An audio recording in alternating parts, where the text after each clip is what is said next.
اللہ بخشنے والا ہے، مہربان ہے۔ اور ہم نے تمہاری طرف روشن آیتیں نازل کی ہیں، اور جو لوگ تم سے پہلے گزر چکے ہیں ان کی خبریں اور پرہیزگاروں کے لیے نصیحت۔ اللہ آسمانوں اور زمین کا نور ہے۔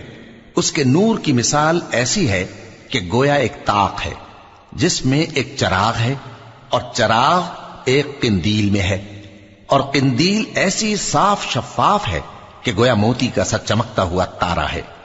اس میں ایک مبارک درخت کا تیل جلایا جاتا ہے، یعنی زیتون کا، کہ نہ مشرق کی طرف ہے نہ مغرب کی طرف۔ ایسا معلوم ہوتا ہے کہ اس کا تیل خواہ آگ اسے نہ بھی چھوئے جلنے کو تیار ہے۔ بڑی روشنی پر روشنی ہو رہی ہے۔ اللہ اپنے نور سے جس کو چاہتا ہے سیدھی راہ دکھاتا ہے، اور اللہ جو مثالیں بیان فرماتا ہے تو لوگوں کے سمجھانے کے لیے، اور اللہ ہر چیز سے واقف ہے۔